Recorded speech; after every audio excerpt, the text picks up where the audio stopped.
Hello friends, मैं विवेक आपका अपने चैनल स्टडी विद विवेक में स्वागत करता हूं। दोस्तों, आज हम कवर करने वाले हैं 20 क्वेश्चंस को, जो परीक्षा की दृष्टि से महत्वपूर्ण प्रश्न हैं, जिसकी आज हमारी ये चौथी क्लास है। लोकसभा की सदस्यता के लिए उम्मीदवारों की न्यूनतम आयु क्या निर्धारित की गई है? तो इनकी उम्मीदवारों की 25 वर्ष आयु निर्धारित की गई है। अगर पूछता है कि राज्यसभा के उम्मीदवारों की आयु कितनी है, तो 30 वर्ष उनकी निर्धारित की गई है। वोट डालने की उम्र 18 वर्ष है। और अगर पूछता है कि ग्राम प्रधान चुनाव लड़ने की उम्र, वो 21 वर्ष है। तो यहाँ पे राइट आंसर है ऑप्शन बी, 25 वर्ष लोकसभा के सदस्यों की न्यूनतम आयु है। नीलम संजीव रेड्डी भारत के राष्ट्रपति थे। तो नीलम संजीव रेड्डी जी ये भारत के छठे राष्ट्रपति थे। इसका राइट आंसर है ऑप्शन बी। भारत में राष्ट्रपति द्वारा चरित्र को बदलने की सजा की मात्रा को कम करना अनुच्छेद 72 को कहा जाता है। यह कौन सा है? इसे कहा जाता है क्षमादान। अनुच्छेद 72 के तहत राष्ट्रपति किसी को भी क्षमा कर सकता है, तो इसे क्या कहा जाता है दोस्तों? क्षमादान। यहाँ पे राइट आंसर है ऑप्शन सी। श्री रामनाथ कोविंद भारत के कौन से राष्ट्रपति हैं? श्री रामनाथ कोविंद भारत के 14वें राष्ट्रपति हैं। इसका राइट आंसर है ऑप्शन बी।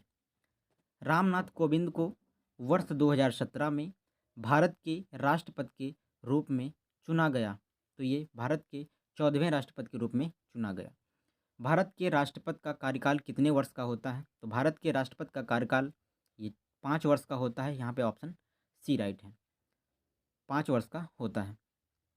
नेक्स्ट है कि राष्ट्रपति, उपराष्ट्रपति और राज्यसभा के स्थायी सदस्य उपर्युक्त में से कौन अनुपातिक प्रतिनिधि प्रणाली के नियमानुसार एकल संक्रमणीय के मत के माध्यम से गुप्त मत द्वारा किए गए मतदान से चुना जाता है?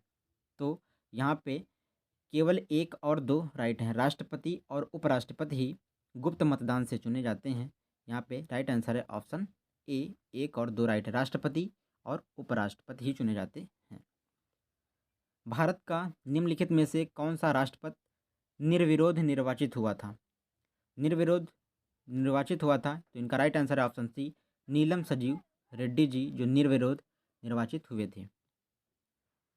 किस भारतीय राष्ट्रपति ने आयरिश स्वतंत्रता संग्राम में भाग लिया और इसके लिए वे जेल भी गए थे? तो ये वीवी गिरी जी थे जो जेल भी गए थे और आयरिश स्वतंत्रता संग्राम में इन्होंने भाग लिया था। वीवी गिरी। इसका राइट आंसर है ऑप्शन ए। राज्यसभा की विशेष शक्ति इस आशय का प्रस्ताव अपनाकर संविधान के अनुच्छेद में दिया गया है कि वह राज्य सूची में शामिल किसी भी मामले के संबंध में कानून बनाने के लिए संसद को सशक्त बना सके। तो इसका राइट आंसर है अनुच्छेद 249। अनुच्छेद 249 में ये कहा गया है। राइट आंसर है इसका 249। अनुच्छेद के प्रावधानों के तहत लोकसभा और राज्यसभा की संयुक्त बैठक को राष्ट्रपति द्वारा बुलाया जा सकता है। किसके तहत बुलाया जा सकता है? अनुच्छेद 108 के तहत। अनुच्छेद 108 के तहत बुलाया जा सकता है। लोकसभा में मतदान करते समय टाई की स्थिति में के पास वोट डालने का अधिकार है? किसके पास अगर बराबर वोट पड़ते हैं तो किसके पास वोट डालने का अधिकार है? तो इसका राइट आंसर है लोकसभा स्पीकर का। ऑप्शन बी राइट है यहाँ पर, लोकसभा स्पीकर का। भारत के पहले प्रधानमंत्री पंडित जवाहरलाल नेहरू ने 14 अगस्त 1947 की मध्य रात्रि को नियति से वादा ट्रस्ट विद डेस्टिनी शीर्षक भाषण कहाँ से लिया गया था? तो ये संसद संविधान सभा से लिया गया था। ऑप्शन सी राइट है। ये कहाँ से लिया गया था? तो ये संसद संविधान सभा से लिया गया था।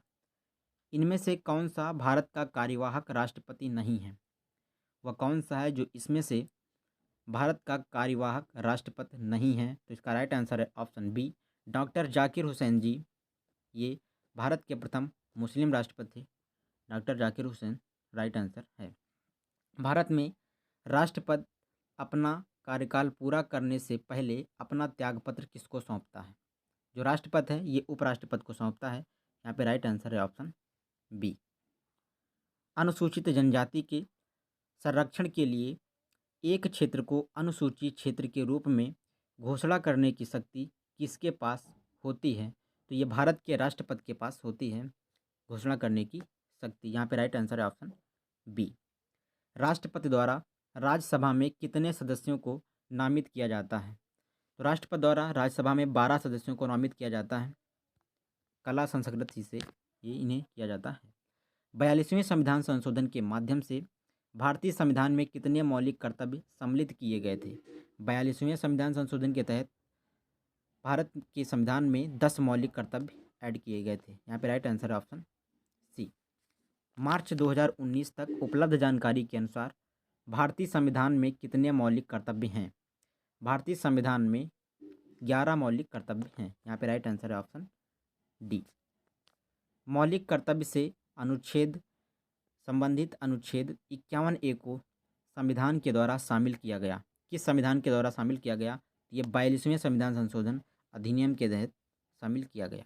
दोस्तों, अगर अभी तक आपने हमारे चैनल को नहीं सब्सक्राइब किया है तो सब्सक्राइब करें, शेयर करें और कमेंट करके हमें बताएं आपके इसमें से कितने क्वेश्चन सही हुए। जय हिंद दोस्तों।